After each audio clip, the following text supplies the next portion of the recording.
അതായത് ഞാൻ ഒരു 3 ദിവസം ജിമ്മിൽ പോയില്ലെങ്കിൽ ഇപ്പം നാട്ടിൽ പോകുമ്പോൾ തന്നെയാണെങ്കിലും ആ ഒരു മാസം ജിമ്മിൽ ഒന്നിലും ഞാൻ ജിമ്മിൽ ജോയിൻ ചെയ്യും, അല്ലെങ്കിൽ ഞാൻ ചെയ്യുന്ന വെച്ചാൽ ഓടാൻ പോവും, നടക്കാൻ പോവും.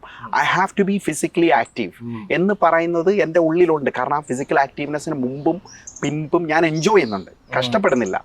ഇവൻ ജിമ്മിൽ നമ്മൾ പോകുന്നു ബ്രോ, ഇവിടെ പറയുന്ന ഒരു സാധനവും നമ്മൾ നോക്കേണ്ട കാര്യമില്ല. ജിമ്മിൽ എന്തിനാണ് നമ്മൾ പോകുന്നത്? ജസ്റ്റ് പോവുക. ജിം എന്ന് പറയുന്ന ഒരു സദ്യ കഴിക്കുന്ന പോലെയാണ്. ഒരു സദ്യ വെക്കുമ്പോഴത്തേന് ആദ്യം എല്ലാം കൂടെ വാരിക്കൂട്ടി കഴിക്കുകയല്ല, ആദ്യം ഒന്ന് തൊട്ട് നോക്കുക.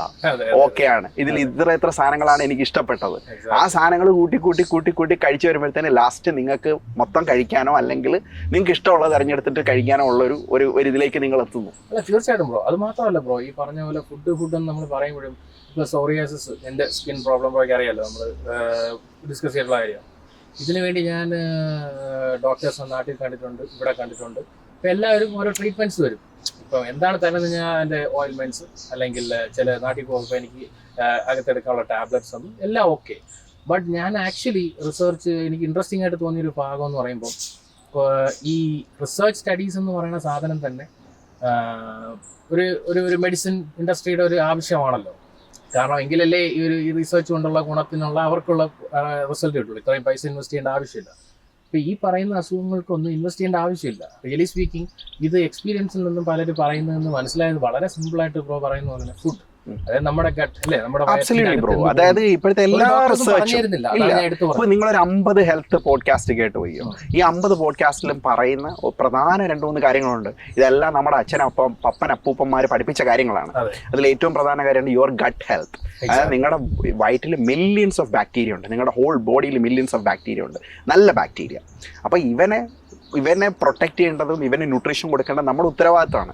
അവൻ എങ്ങനെയാണ് വളരുന്നത്? ഇപ്പം ഈ ഇടയ്ക്ക് തന്നെ ഒരു റിസർച്ച് സ്റ്റഡിയിൽ ഒരു പുള്ളിക്കാരൻ മക്ഡൊണാൾഡ്സിൽ പോയിട്ട് കുറേ ദിവസം ഫുഡ് കഴിച്ചു. ഇതിന് മുമ്പും ഇതിന് ശേഷവും ഇയാളുടെ ഹെൽത്തി ബാക്ടീരിയയെ അളന്നു നോക്കി. ഇതിന് ശേഷമുള്ള ഹെൽത്തി ബാക്ടീരിയ മിക്കവാറും എല്ലാം നശിച്ചുപോയി. അപ്പം ഈ പറയുന്ന നല്ല ബാക്ടീരിയകളെ ഗ്രോത്ത് ചെയ്യേണ്ടത് നമ്മുടെ ഉത്തരവാദിത്തമാണ്. ഇപ്പോൾ പ്രോബയോട്ടിക്സ് ആണ് എല്ലാവർക്കും അറിയാം. ഇപ്പോൾ ഉപ്പിലിട്ട അല്ലെങ്കിൽ പിക്കിൾ ചെയ്ത സാധനങ്ങൾ കഴിക്കുന്നത് നല്ലതാണ്. ഇപ്പം കിംചി പോലുള്ള കൊറിയൻ സാധനങ്ങൾ, കിംചി പോലുള്ള സാധനങ്ങൾ നല്ലതാണ്.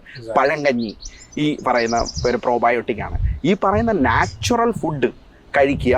ഇപ്പം അതായത് നമ്മുടെ ഇതുണ്ടല്ലോ, നമ്മുടെ പ്രോസസ്ഡ് ഫുഡുകൾ അവോയ്ഡ് ചെയ്യുക. പ്രോസസ്ഡ് ഫുഡ് എന്ന് പറയുന്നത് ബേസിക്കലി പറഞ്ഞു കഴിഞ്ഞാൽ നമ്മൾ കടയിൽ നിന്ന് കിട്ടുന്ന 10 ദിവസത്തിൽ കൂടുതലിരിക്കുന്ന ഏത് സാധനവും, ഒരു 3-4 ഇൻഗ്രീഡിയൻസിൽ കൂടുതലുള്ള ഏത് സാധനവും നമ്മൾ അവോയ്ഡ് ചെയ്ത് ഓക്കെയാണ്. ക്രിസ്പുണ്ട്. അതോടൊപ്പം തന്നെ പ്രോസസ് ഫുഡിന്റെ മേളമാണ് ഇപ്പൊ അല്ലേ ഇങ്ങനെ.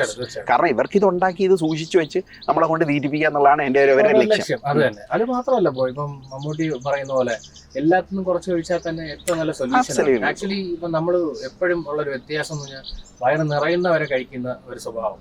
അതിനെ മാറ്റി ഈ പറഞ്ഞ വയറിന്റെ ആവശ്യമുള്ളത് ഇത്രയാണെന്ന് നമ്മൾ തീരുമാനിക്കുന്നിടത്ത് നമ്മൾ വിജയിച്ചു തുടങ്ങി.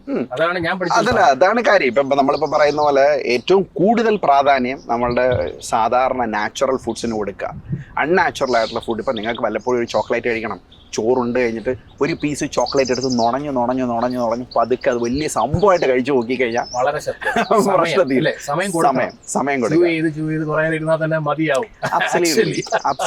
മാത്രമല്ല നമ്മൾ കുറച്ച് ഫുഡ് കഴിച്ചു. ഓക്കെ, ഞാൻ പഠിച്ചിട്ടൊരു പ്രധാന കാര്യം അതാണ്. അതായത് എനർജി ലെവൽ കൂടുതലായിട്ട് എക്സാക്ട്ലി നമ്മളൊരു 80% കൂടുതൽ വയറ് നിറയ്ക്കാതിരുന്നു കഴിഞ്ഞാൽ തന്നെ പകുതി പ്രശ്നങ്ങൾ നമുക്ക് മാറി കിട്ടും. തീർച്ചയായിട്ടും. ശ്രദ്ധിച്ചിട്ടുണ്ടോ? കാർണിവൽ ഡയറ്റ് ട്രൈ ചെയ്തായിരുന്നു കുറച്ച് നാൾ. കാർണിവൽ ഡയറ്റ് എന്നൊക്കെ പറയുമായിരിക്കും. നമ്മള് കാർണിവലിനൊക്കെ പോയി നല്ല ഫുഡൊക്കെ അടിച്ചു വരുന്നത് ആളുകളാണ് വാക്ക് മാറി. അപ്പൊ കാർണിവൽ ട്രൈ ചെയ്തു. അപ്പൊ സംഭവം ഒന്നുമില്ല.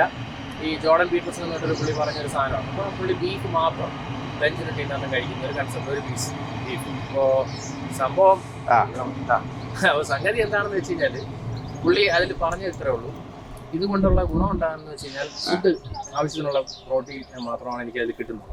പിന്നെ എക്സ്ട്രാ സപ്ലിമെന്റ്സ് ആയിട്ട് ആവശ്യത്തിനുള്ള ഞാൻ എടുക്കുന്നുണ്ട്. ഞാൻ ഇതേപോലെ ട്രൈ ചെയ്തപ്പോൾ എൻ്റെ എനർജി ലെവൽ ഭയങ്കര ഡിഫറെൻ്റ് ആയി. എന്ന് വെച്ച് കഴിഞ്ഞാൽ നൈറ്റൊക്കെ ആകുമ്പോൾ ഉണ്ടാകുന്ന ഒരു ടയർഡ്നെസ് ഉണ്ട് ജോലി കഴിഞ്ഞാൽ. അതൊക്കെ എനിക്ക് ഒന്ന് പെട്ടെന്ന് പോയി. പിന്നെ വയറ് ബ്ലോട്ട് ആവുന്നില്ല,